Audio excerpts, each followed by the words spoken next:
Hello, anatomy fans. It is I, Lissa Mahalik, with somaticanatomy.com. And of course, there he is, my lovely assistant, Napoleon Bonapartes. It is Psoas Q&A day, and I am looking forward to hearing what you guys have to say about your psoases.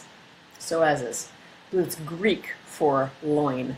So yes, your psoas is your filet mignon, your tenderloin. So if you've ever had a pork tenderloin or a filet mignon, it's psoas muscle. It's fun to be a meat eater and an anatomist. It really, really is. All right. So if anybody has questions, pop them up in the comments, and I will jump up and see what I've got. Oh, there's Liza. Hi, Liza. Always good to see you, my dear. Yeah, so questions, pop them up in the comments. Otherwise, I'm going to sit here and I am going to talk about the psoas some more. Jump in with questions. I can see the comments, and if I'm not seeing the comments, then hold on a minute and I'll double check it and make sure that I actually see the comments. I don't know, send me messages or things like that, and we'll figure it out. So, questions, comments, please comment. Outside, there we go. My connection's a bit choppy too, Liza, so this is the joy of the comments, because once it pops up, it will pop up. Hey, Amy, good to see you too. Awesome. All right, so I'm just going to go through some of the information that I sent out in the psoas class, so you guys can kind of hear it yet again in a different way, because, as both Liza and Amy know, repetition is the key to mastery, in the words of Gen Chem. And about 50 million other people too, because frankly, it's true. It is absolutely true. The more you go over this stuff, the better you will remember it, and the better you will be able to apply it in your personal practice, which, is kind of what we're all here to do, checking it out. Okay, so the psoas. The psoas. It is a mysterious muscle, and it is a deep muscle. It is a deep and strange muscle. It's one of the innermost muscles of the lumbar area, which means that it's actually really hard to stick electromyographic needles into it to see how it works.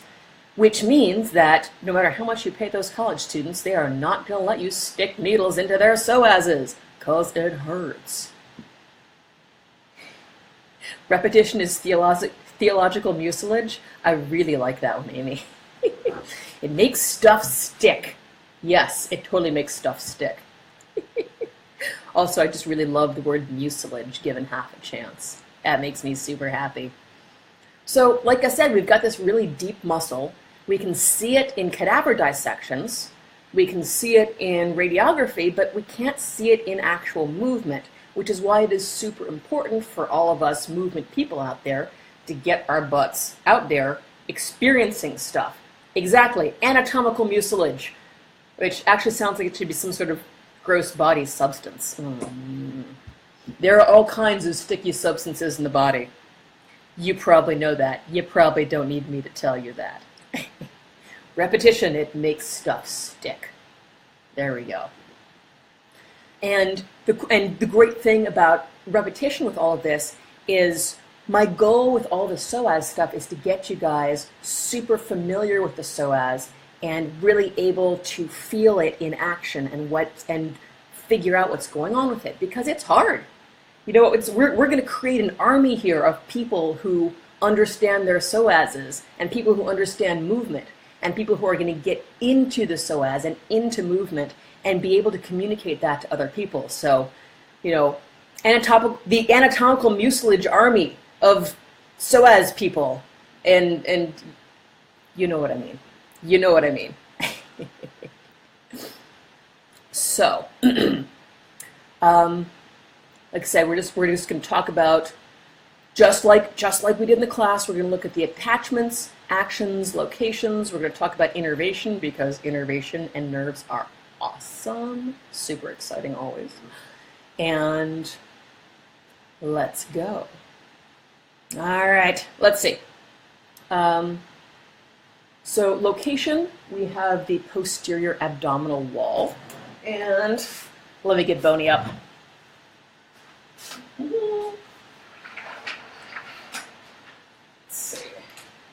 how clear this is.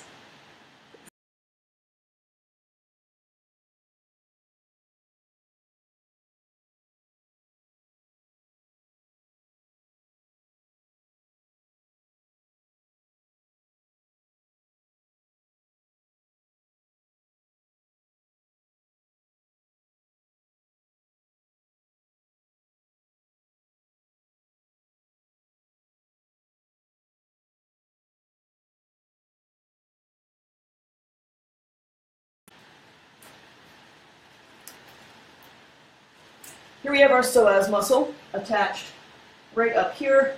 All this other tape is stuff for the Enjoy Your Anatomy class that's coming up next week, actually. Although it's actually going off sale tomorrow, so get over to somaticanatomy.com and get there if you are enjoying this and want more. Hashtag end plug. And here is the psoas. So, let's see. So it's right here in the posterior abdominal wall. If you turn Boney around, and Boney is totally saying hi to all you guys too. He's just, you know, in the zone. Don't worry if your internet cuts out. That was me cutting out, not the internet, because I'm going to keep this posted up so you can always watch the replay.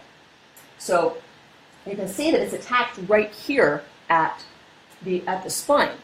So you've got the transverse processes here, you've got the actual bodies of the vertebrae, and you've got the intervertebral discs right here.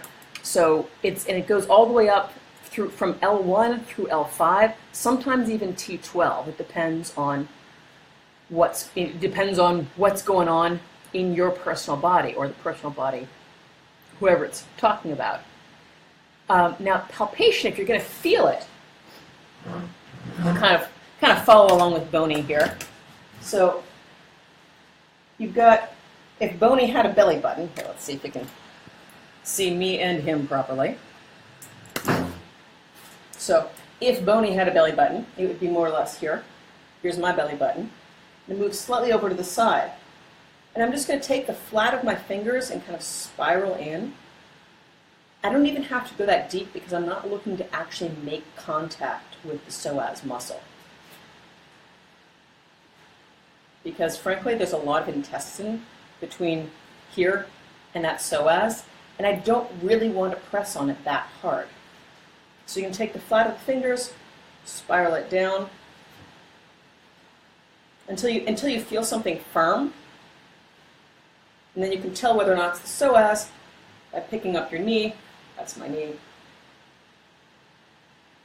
And seeing whether or not that firmness underneath you moves. If not, just keep sliding around until you do it.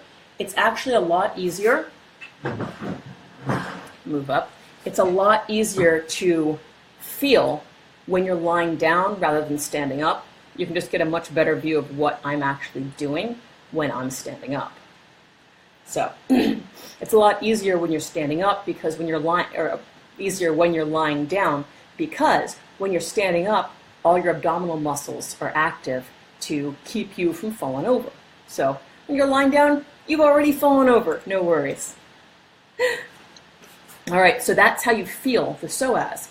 Now the actions of the psoas are kind of interesting. The psoas is one of those weird muscles that can yes, good. Go lie down and find the psoas.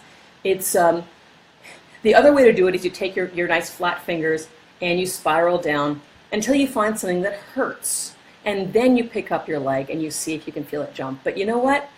The longer I live, and the more time I spend doing anatomy, etc., the more I realize that causing your body pain is actually not a good thing. Like, it's not cool. And when you cause your body pain, your body tends to react. And it's generally not reacting by saying, oh, wow, that really hurt. Let me relax and take in more of that pain. Hell no! Your body's going to be like, screw that, I'm out of here. Oh, good, Amy, I'm glad you found it. Good. So your body's going to be like, screw that, I'm out of here. Just don't. Do not even. We're gone. So you're going to tense up even more. which I'm trying desperately to explain to my local twin-op practitioner, because when he massages right, it's really great, but every so often he's like, no, we really have to push deeply. I'm like, no, my body hates that. You have to stop now. I'm getting a little tired of having that conversation. I have to find somebody new. Anyhow, so action of the psoas. It is a hip flexor. Flexes the hip. It is a lateral rotator, and it is an adductor. So what we have, oh, and here's a question from Liza. Let me show you that motion. So,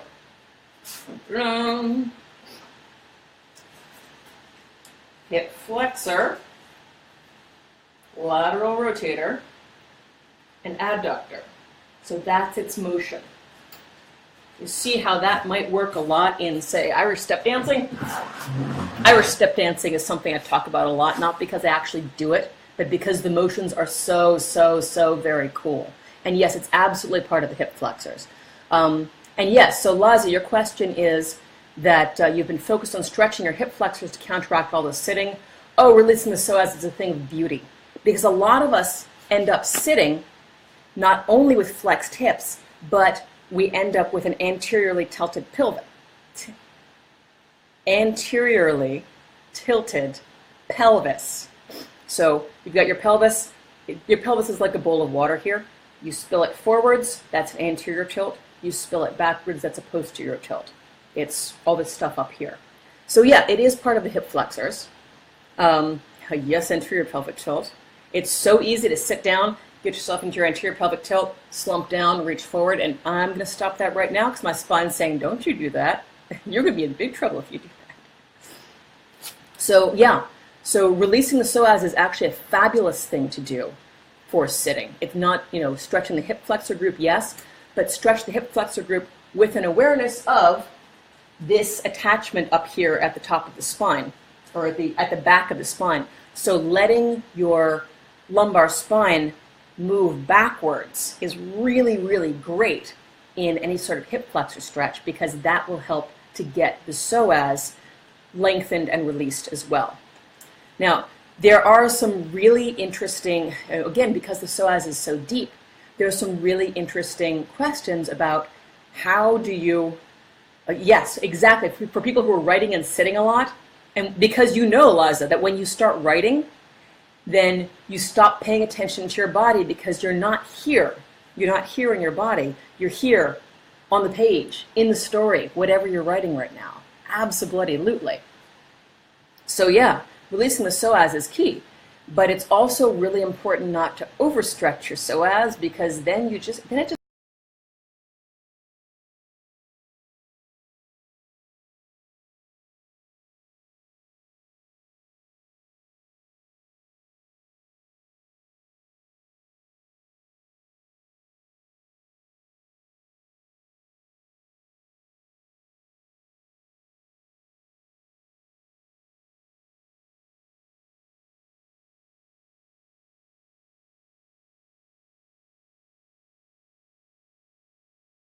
what I was talking about earlier. When you're sitting with your hips flexed, and you're sitting, possibly with your knees splayed out, and you're also, or possibly even with your legs crossed, laterally rotated and adducted. One psoas is going to get pretty damn tight.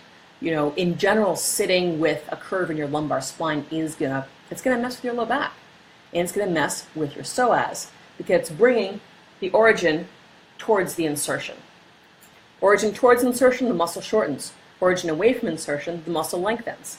And so you can actually stretch your psoas in any position just by imagining your lumbar spine, transverse processes, bodies of the lumbar vertebrae, and intervertebral discs moving back and away from, down here, the lesser trochanter of your femur. So when the lesser trochanter moves away, is that clear? You guys can see that? Yeah, right here. This bit, lesser trochanter of your femur, greater trochanter, lesser trochanter.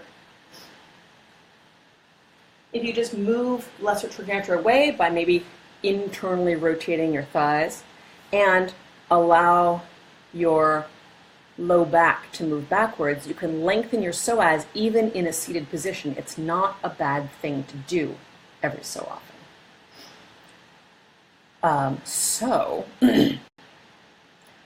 But like I said, aside from that, you can also work it from the top. Not only does it put a curve in the lumbar spine, but it also flexes your vertebral column laterally. Flexes, flexes, flexes. Primal squats, you're asking. Let's see. Psoas and belly dance posture. These are some good questions. So motion is flexing the vertebral column laterally, but it's not a big curve. When I'm activating my psoas, so I'm going to get a proper camera for that. I feel like when I activate my psoas, it's more of a rib slide here, going sideways and sideways. You know, there is some curve through the lumbar spine, but it doesn't go up and start tilting my rib cage because the psoas isn't actually attached to my rib cage. So there's this side, this side. There's also just balancing your upper body. Think of it as an inverse pendulum where the weight's on top and the, kind of like this, the weight's on top, we've got the pendulum on the bottom. You're trying to balance it on top, like this. All right, so that actually doesn't have a very heavy pendulum on top, but you know what I mean. So you can think about, because you can see that there's actually a lot of mass to the psoas up near the top. So you can think about it as using that inverse pendulum action when you walk, which is really kind of interesting. Okay. Oh, also, speaking of seated position, the psoas, when it contracts bilaterally, flexes the trunk as well in that seated position. So you know those machines in the gym where you're supposed to sit down and like hold on to a bar and go, I'm going to exercise my abs. Well, you're also exercising the top of your psoas, which can be good or bad depending on how much time you spend with your low back hyperextend, or with your low back in a big honkin' curve. Lumbar lordosis. Hyperlordosis, meaning too darn much. All right, so more questions are rolling in. Let's see. Liza, you are talking about primal squats. And those machines are absolutely hilarious. Like the porn star machine about the knees in, the knees out. The knees in is actually helpful, the adduction, but really, like with bent knees, no, your adductors cross the knees as well. But anyhow, so primal squats. I honestly have no idea what a primal squat is. Could you describe that in the comments? Because then I can answer the question. But if it involves pressing your low back, or keeping your low back relaxed, probably. Oh, the really deep squats. So like getting into that full, like, you know, what I call the Asian squat, because I've spent a hell of a lot of time in China, and that's how you eat noodles on the street. Yeah, okay, so the really deep squats. That's actually a really good way to stretch the top of your psoas. The trouble is that what you're doing is you're also you're also flexing the hip at the same time. So in a way, you're kind of moving the psoas up and down, which is cool. But I still think that it's going to engage the upper psoas in a different way, so it's helpful in that sense. But again, you're bringing the lesser trochanter up towards the origin of the psoas, so it's not going to stretch too much per se. I wouldn't be thinking, hey, this is my awesome psoas exercise of the day. So let's see. As a held stretch, it might loosen up some of the upper back, but I will show you my favorite upper psoas release in a few minutes. Because right now Amy was asking about using the psoas when you're engaging in belly dance posture. So for those of y'all who don't know, that would be, and I'm going super tribal on this one, so here's from the side, chest up, boom. This is Sarah Solstice, like classic posture. It's so gorgeous. I actually worked with a bunch of her dancers, so getting my arms out of the way. There's a very lifted chest, reaching forward, it's actually, when I work with the solstice dancers and with Belly Queen, it's a lot of like big lift forward. And yeah, it actually is engaging the psoas, because here is, let's see, hard to show. So here's more or less the upper attachments to my psoas, and here is more or less, it's actually farther back, but then you can't really see, the lower attachment of my psoas. So when I'm lifting my chest up, can you see how my two hands got closer together? So I'm going to release. There goes my lower back. It's that pelvis retilt. So here's full on from the side. I lift my chest and bring it forward. Awesome belly dance posture. And I'm tightening the psoas. So yes, you are absolutely contracting the psoas when you go into that full-on belly dance posture. So yes, exactly. Now, and here's what I'm going to say to all my belly dance girls out there. It's beautiful on stage. It really helps. It really helps to isolate the upper body and the lower body, and looks super cool.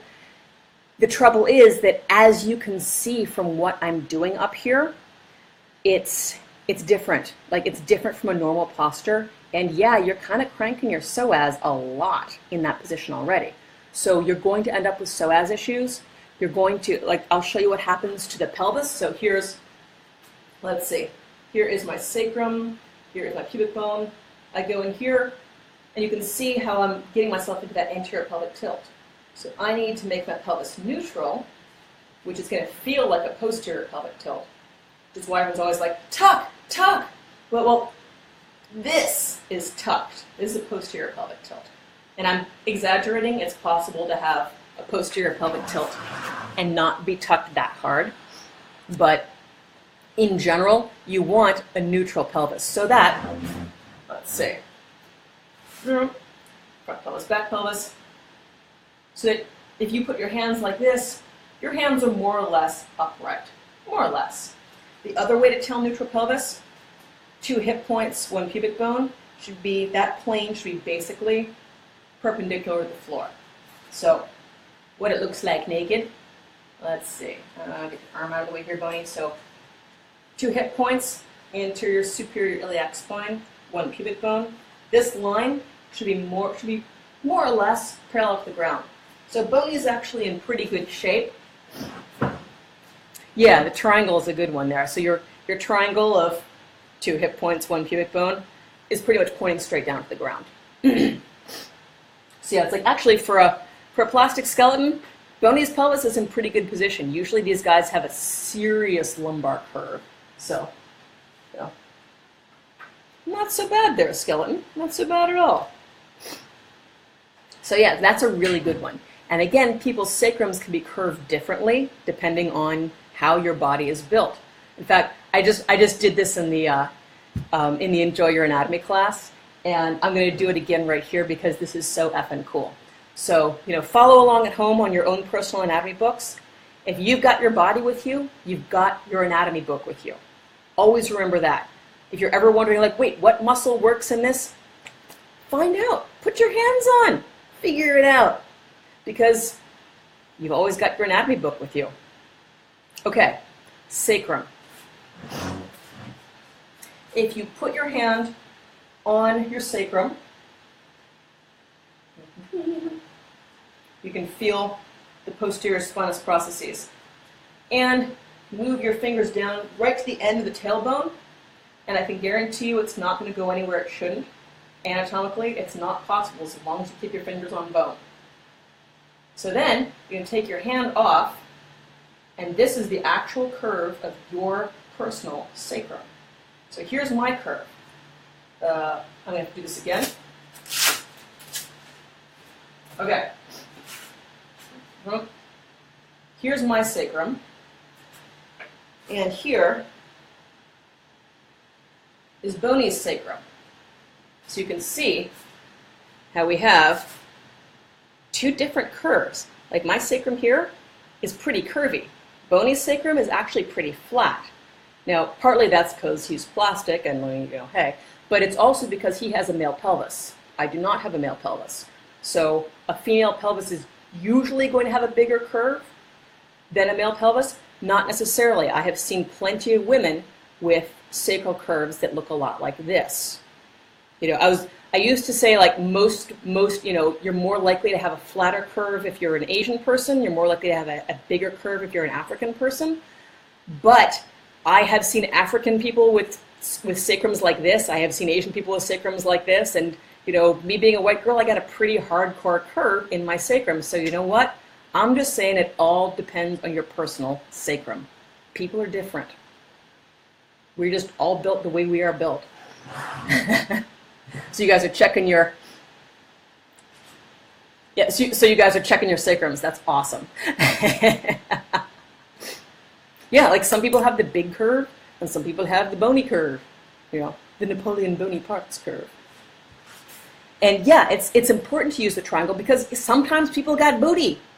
And some people have lots of booty and some people don't have a lot of booty. But when you do have a lot of booty, or if you're in a belly dance class and you've got like a whole bunch of stuff back there because you're in a belly dance class and you're wearing a fancy hip scarf and then the hip belt and then like the flower belt over it because it looks great, then honestly, it's kind of hard to see what's going on back there sometimes, except for the motion. So yeah, it's really useful to use that front triangle just to say, okay, this is more or less how your body should be angled. Yes, your personal sacrum. Everybody's sacrum is different. Each person's sacrum, it's got a different thing. It's super cool. Love the sacrum. Okay, so let's see. One of the things I wanted to get to, and I was gonna go through the reviews of these things, and I'm just gonna finish going through innervations, because innervations, and then I'm gonna show you guys that cool upper psoas release that is my favorite thing ever. So the innervation of psoas, and you can see actually how.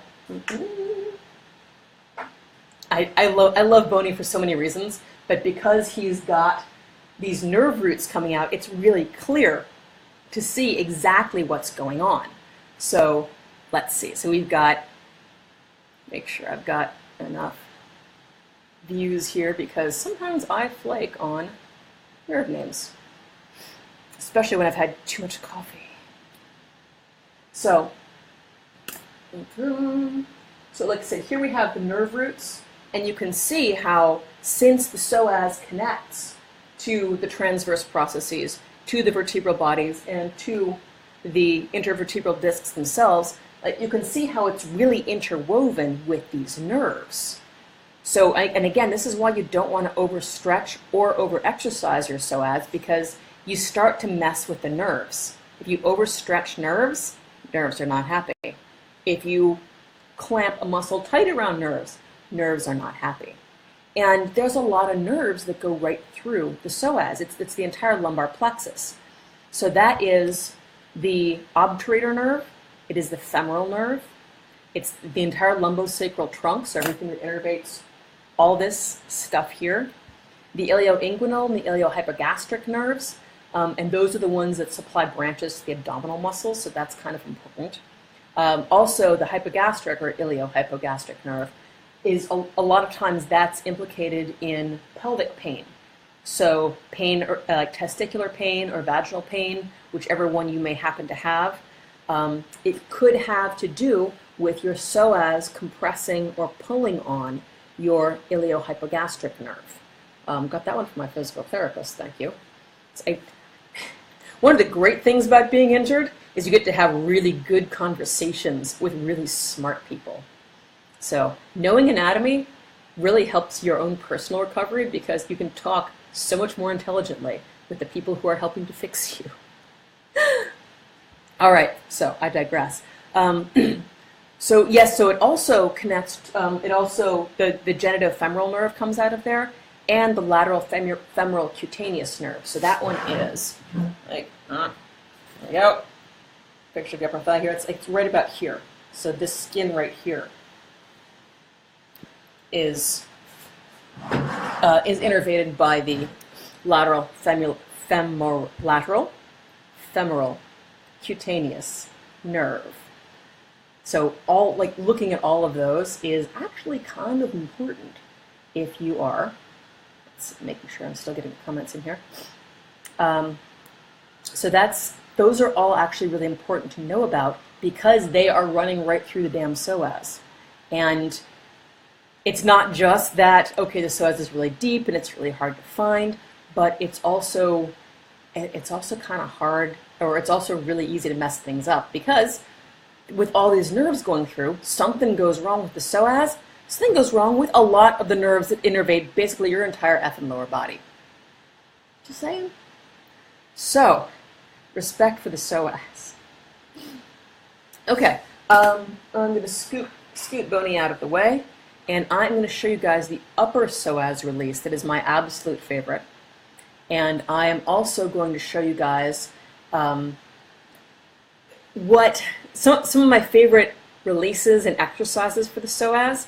Now these are pretty basic. You can get a lot more complicated, and spending a lot of time working with professional dancers in a Pilates studio, you get more complicated.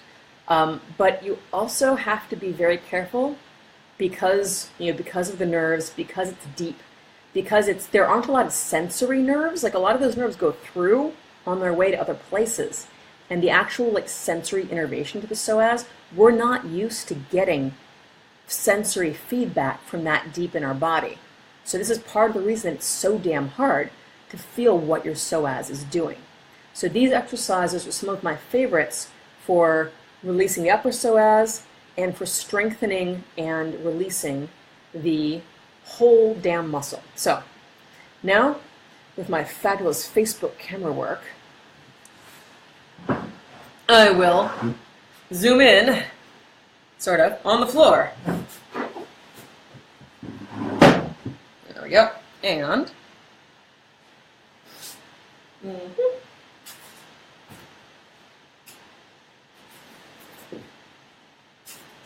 raise this up so you can see the floor a little bit better.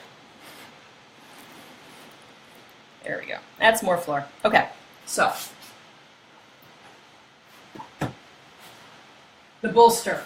The bolster is my friend because it's really, really helpful for this upper psoas stretch. Let's see. I'm going to come all the way down here, and let me know if you can't hear me. I will go through this, then I'll come back and repeat it closer if you can't hear me from here. So, here is the edge of the bolster. Here is the bottom of my rib cage.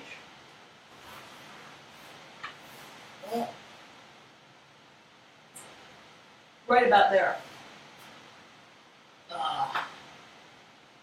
I'm already happy. So, here's a relaxed version of that belly dance posture. And you can see that anterior pelvic tilt. So I'm going to take my body out of this. Whoa.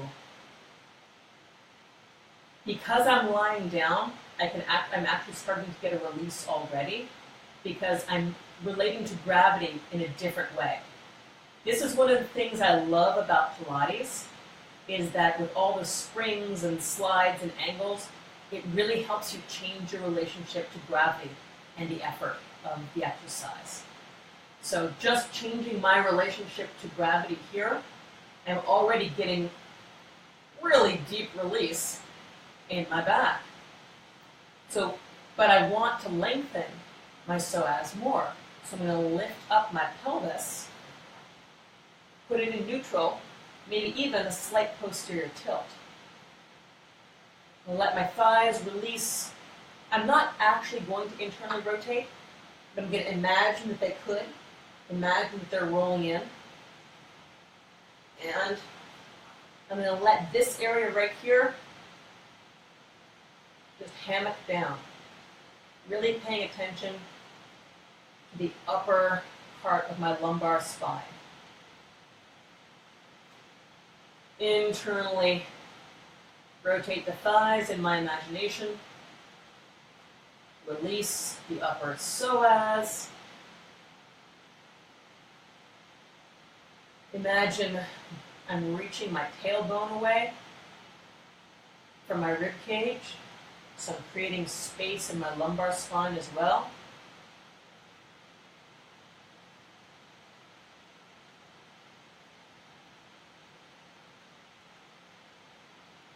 and I feel like I can feel extra, like fresh fluids flowing in between my vertebrae.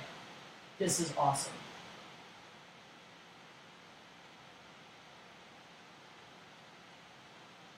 I can externally rotate my arms.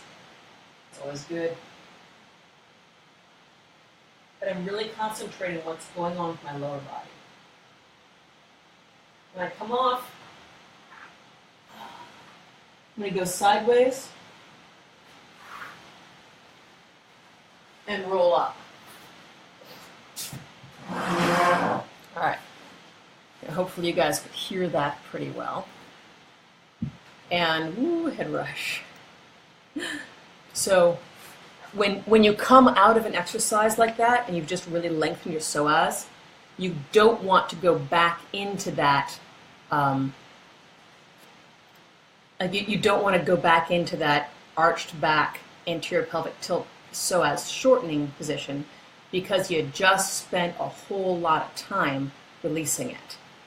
I'm glad you guys heard that. That's yay.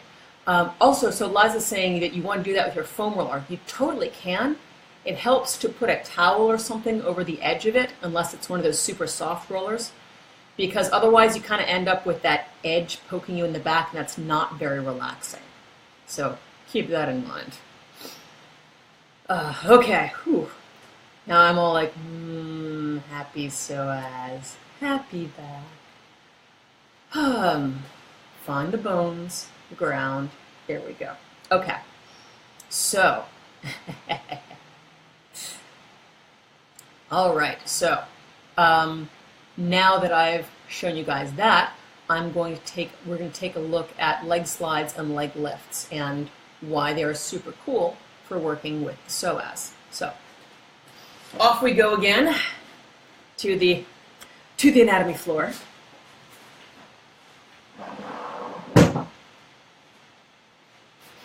And let's see, you guys can see me pretty well here. Yeah, okay. On the floor. So hook lion, spine neutral, feet flat on the floor. I like to put the arms in some sort of external rotation because I spend way too much time on the computer, so I get super internal rotated. So just the straight up leg slides. This is like a pre-Pilates exercise or from Bartenia Fundamentals. You know, you've probably seen this in modern dance class. It's a very popular exercise, but thinking about it in terms of a psoas stretch, so to slide this leg out and bring it back in. It's a fine exercise, not too challenging for most people, really accessible. However,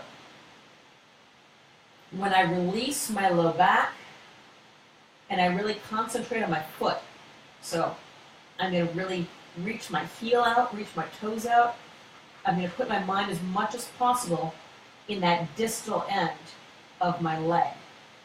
I'm really concentrating, reach the leg, but I'm also releasing my low back. Release the low back, reach out the leg, bring it in. And one more time, reaching out, reaching with my heel, with my toes, while releasing the low back down so I don't end up doing this. Yeah, don't do that. Release the low back. There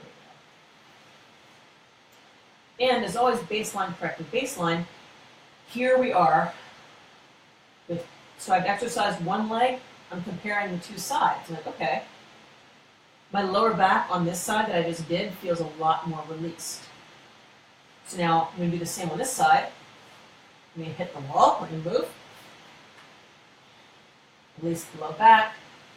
Reach out my heel and my toe, and I can already feel this side is tighter. Like this psoas, I can even feel my psoas right now, like underneath all this muscle and intestine. So, release the low back, reach the heel, reach the toes, out it goes, bring it back in. One more. Heels and toes. Out we goes. Nice and long. Keeping that lower back, release. It's a lot harder this side. Whoa. Back in. One last time. Reach out. And bring it back in. So now they actually feel more even. Now I can take this one step further and add a little strength as well. So I'm going to lengthen it out, releasing the low back, reaching from the heel and toe. And now I'm just going to keep reaching from the heel and toe and just lift and lower. As much as possible, really reaching out and lifting and lowering. I'm not doing a huge range of motion because too much, I can't control my pelvis anymore. Because this is a really long lever. So, go back, reach with the foot, lift and lower, and start to feel the psoas contract.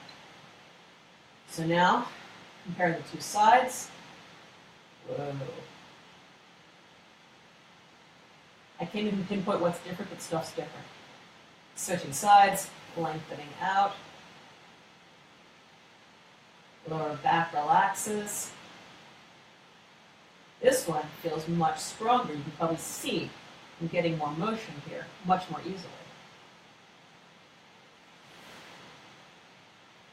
So this one is tight, this side is tight but strong.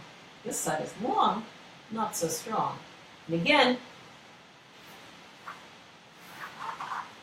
coming up in a way that is not cranking on your psoas, because that's important. Whoa.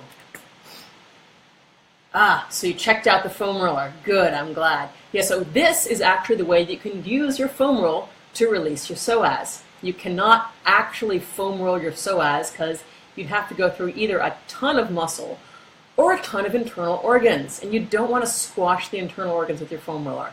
That would not be good. That is never, ever, ever a good thing. So, that's how, by using your foam roller using your foam roller just like I use my bolster, that is the way that you can use your foam roller to release your psoas. All right, so I'm going to do a quick run through of the psoas connections here. And this is, let's see, I always like to use my Tom Myers Anatomy Trains stuff. We talk about connections because there aren't a lot of anatomy books out there that show how things connect with other things. Tom is one of kind of the OG connection guys, and it's just a damn handy book. And no, I'm not getting commission. I just really like it. So let's see. So this one is from the deep front line. And I had my picture of it, and where'd it go? Front line, the deep front line. Because of course I have my copy of Anatomy Trains right here, don't you? All right. The deep front line. So you can see here, let's see, can you see here? Can I see the book and the camera at the same time? Let's find out. Close enough, okay. So, basically the relevant bits here are here. So here's the psoas and how it comes down and connects fascially with the adductor muscles. And it ends up going back behind the tibia to end up on the bottom of the foot. But when it goes up, and here's my favorite part. There's the other image here. So from the side, yes, good, so you can see it. So here we go. So it comes down, here's the psoas, it comes down the adductor line onto the posterior tibialis and ends up on the bottom of the foot.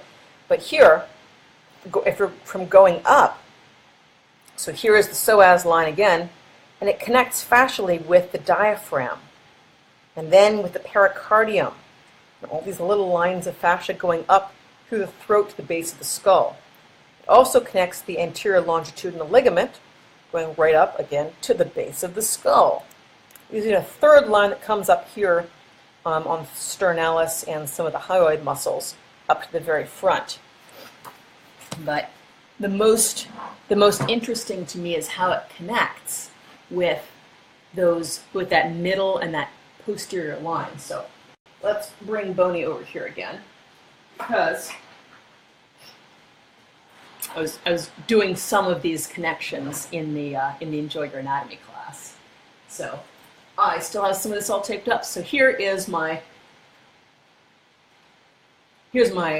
skeleton diaphragm here. So here's the diaphragm. Here's the psoas. You can see how the psoas goes right up.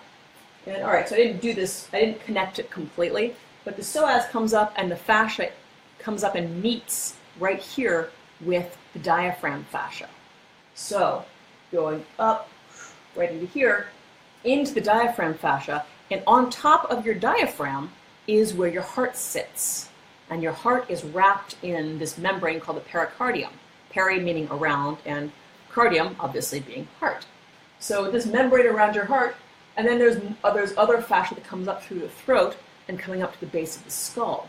So there's this connection from your psoas to your diaphragm, to your heart, to your throat, to your voice, right up to the base of your skull.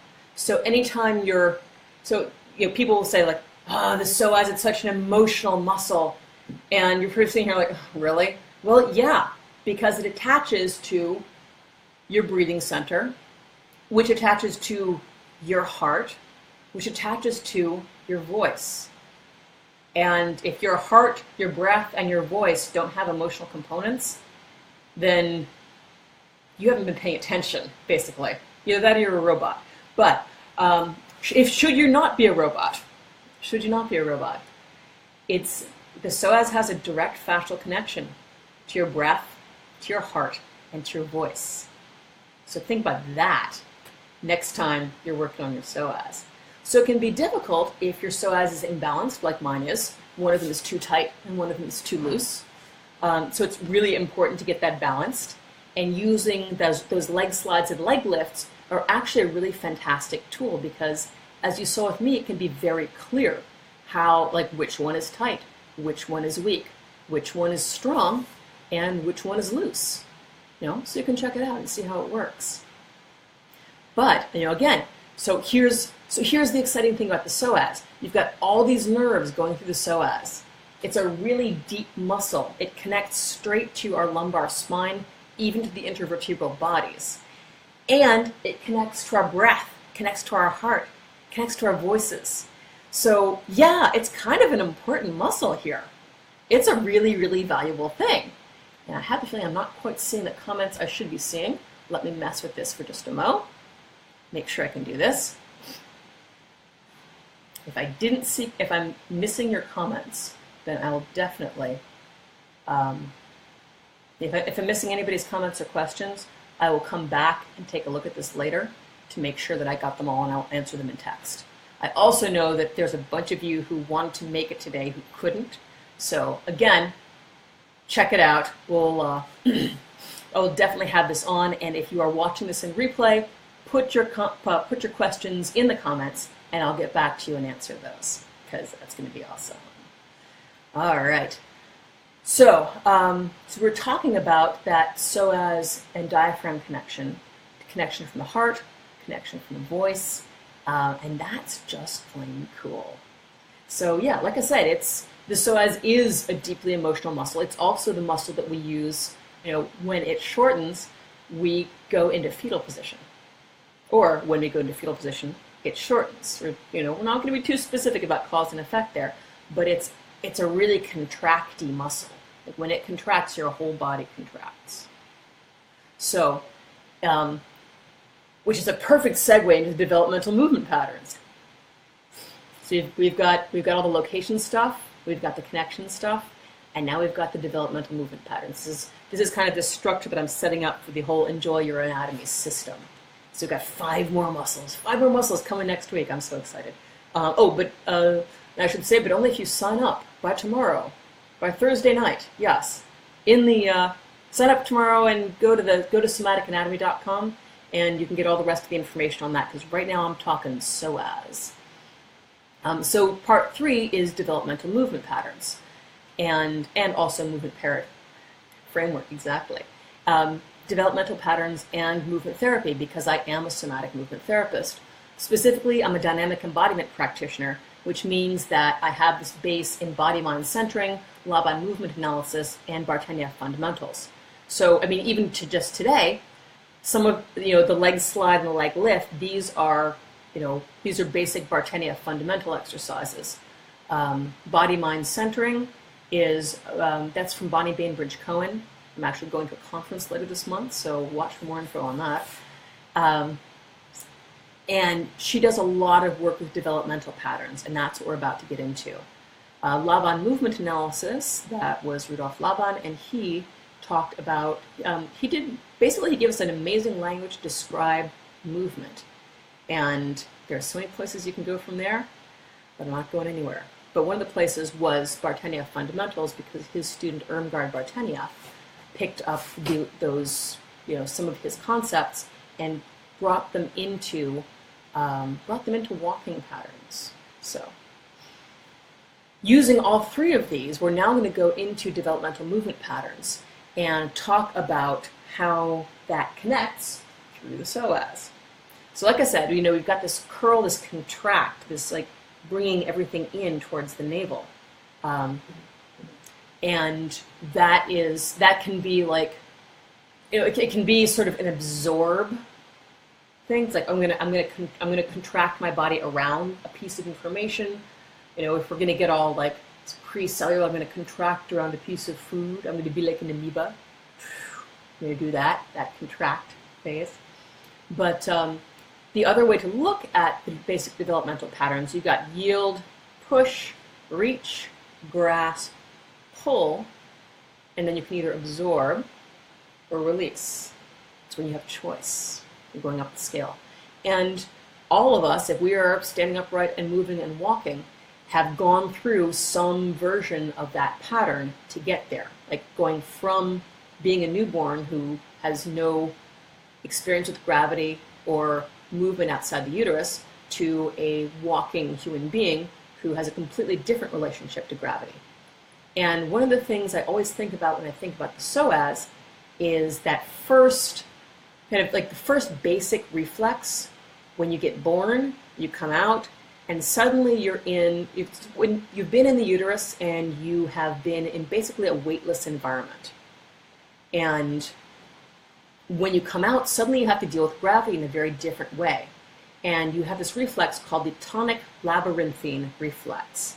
And that is where it's a really deep yield into the ground. You're lying on the ground and you yield. So if you were, I'm not going to do this because I have to stay mind focused and awake, and it will turn me into total mush. But if you should go and lie on the ground and release your psoas and just imagine yourself sinking into the earth, you are activating your tonic labyrinthian reflex. And you are going to, and you basically turn into a pile of mush, and it's going to be really awesome. But you are triggering that most basic thing that happened when you came out of your mom, and you had to start dealing with gravity. Because that yield into gravity is very important if you're then going to push off. It's, as I've said many times, if you don't bend your knees, you can't jump very high. Without the yield, there is no push. So the deeper you can yield into the ground, and the tonic labyrinthian reflex is kind of our very first yield, then that's the more, like, then that underlies everything. The more you can yield, the more you can push. The more you can push, the more you can reach. The more you reach, the more you can grasp, obviously. And the more you can grasp, the more you can pull towards you. And then you have more things to choose from, whether you're going to absorb or release. So it all comes down to how deep can you yield. Somatics. First you think everything's a metaphor, and then you realize all metaphors are true. So now I'm going to step out of the developmental patterns for a little bit, and I'm going to talk a little bit more about the Bartenia fundamentals and Laban movement analysis concept of contract versus expand. So I was mentioning that earlier, talking about the contract versus expand. And contract and expand are kind of like a movement spectrum, like a continuum. So when you can, since the psoas can contract from both ends, you can do it sitting, contract and expand. You can do it standing. You can do it lying down. And if you are going to contract and expand, I'm going to, again, hit the anatomy demonstration floor. And I'm so glad you guys are enjoying this. I'm going to hit the anatomy demonstration form and show you a movement pattern from Bartenia Fundamentals called X's and O's that's all about contract and expand. Now, you can contract around a center point, or you can contract around midline. And honestly, I'm going to leave that up to you in your exploration because you can do both. So let's see if I can see my floor here. Move my chair, move my skeleton. Excuse me, buddy. And there's my floor. You can follow along if you've got room. You can save this for later.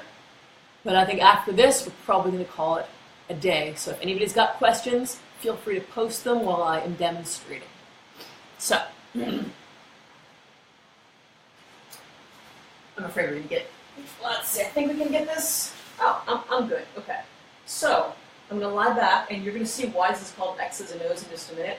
So I'm going to lie my back, and I'm just going to yield back, like this. Ugh. And that feels really good. Just yield down to the ground. So I'm going to try to initiate from my psoas muscles here. You guys see me? I don't think so. Here. All right. Sorry about the angle. There's just only so much I can do this with. So right here, more or less for my psoas muscles, and okay. So right here, more or less for my psoas muscles, and I'm going to initiate from here as I contract. I'm going to go over to one side, contract, and now I'm going to lengthen the psoas muscles. Now, muscles pull, they don't push, so there's no actual pushing of the psoas muscles. But I'm going to imagine the psoas muscles lengthening as I move back into on one side, on the other side. So I'm moving my lumbar spine backwards, and I'm moving my lesser trochanters backwards away from each other so I can lengthen the psoas as I go back into my X. Then I'm going to bring my lumbar spine and my lesser trochanter towards each other.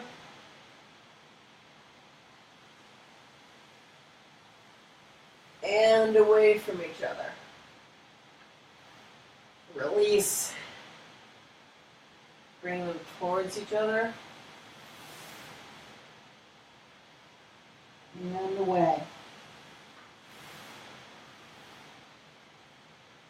And towards.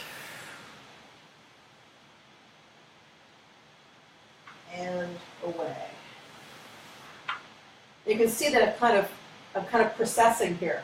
And that's because I've got uneven psoasms. One of them is tighter, like, so this one is tighter.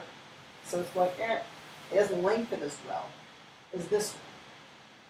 It's also stronger. So that's my guess as to why this is happening, but I definitely noticed that I am processing. I was here, here, and now I'm here. And I bet if I kept going, I'd end up here. But I'm not going to do that. So that is two ways that you can look at the psoas in movements. The U and O concept, Amy, it probably is the U and O because a lot of modern dance has a lot of basis in Bartenia Fundamentals. That was just, it's like all the modern dancers hung out with Bartenia, and Bartenia hung out with all the modern dancers, and everybody picked up things from everybody else because it's damn effective.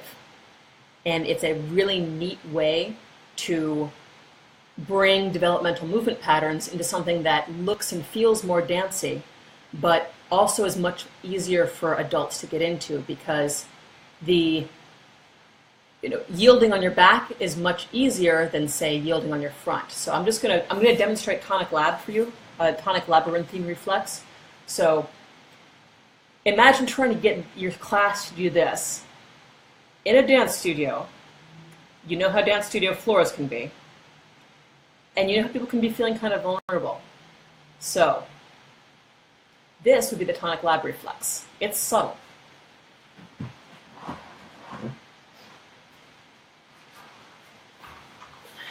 Okay. But, oops. Here we go. That was a totally different reflex. All right, here we go.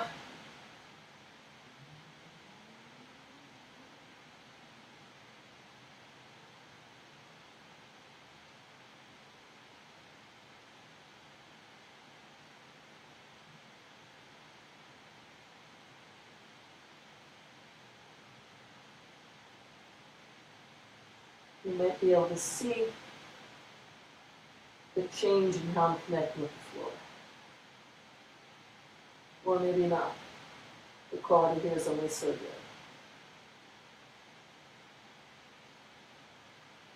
All right. Yield. Push. Reach. Push. And come right back up. All right. Yield. So this, I'm ending with that because now I'm totally loopy. And you can see how that might be a little hard to do, one, on the filthy dance studio floor. Anybody remember phasals? Or just in general, if you're here for dance class, it's pretty deep and people can feel very vulnerable if you get into a real deep relaxation. So that's always something to keep in mind as you teach. Okay, so, and yes, Amy, everything needs to be taught as anatomy. Absolutely everything, because anatomy is everything. Form is function, function is form. The reason we move the way we do is because we are built the way we are built. 100%. And it's, as your awareness changes of what you're doing, the quality of your movement changes. And at some point we're going to do body systems. When we do body systems, this is like, it's killer for all performing dancers. It's killer for anybody who has to present to anybody. Like if you present at meetings, or even if you have to, I don't know, if you teach, it's really important to know, because as you shift the systems you're in, bones, if you shift the systems you're in, then you can shift the way you present yourself, and you can shift the way you communicate with people. So it's really important to know about these things as an anatomical concept, not just as like, oh, isn't this pretty? Because you can do the same damn thing that might look pretty, but maybe not necessarily, but if you use different systems, you'll get different effects out of them. But now, like, totally skating off into body systems land. So what I'm going to say is we've been here for an hour. It has been super awesome. I hope you guys have learned a ton about the Psoas. If you like the way this is structured, then get yourself over to somaticanatomy.com before midnight on Thursday, because I'm doing 3 weeks of this. 5 different muscles, locations, actions, innervations, connections, and developmental movement. And we go through, it's really cool. We go through the whole yield, push, reach, grasp, pull, release stuff. And you're going to, if you like this, you're going to like that a whole bunch. It's going to be super cool. All right, so looks like I got to everybody's questions. If you have more, or if you missed this and you're watching this in replay, feel free to put that in the comments and I will come back and check in on you. And it's been a real pleasure. Obviously, since you're already here in the anatomy group, then keep up in here, because there will always be fun surprises. I tend to jump in with the Facebook Lives. Every so often, and you're welcome, every so often I actually will tell you when I'm going to jump into the Facebook Live. Something like this. Sometimes I'm just here, but that's what replays are for. So, enjoy your anatomy. Thank you guys ever so much for being here. If you're enjoying the replay, then I'm so glad you made it here to enjoy the replay. Questions will be answered in the comments. Fun will be had in the anatomy party. And if you get here before Thursday night at midnight, definitely go check out the Enjoy Your Anatomy 1 class, because that is going to be super fun. 3 weeks for less than $100. I mean, seriously. So, go forth, enjoy your anatomy, and I'll see you in the wonderful world of the internet.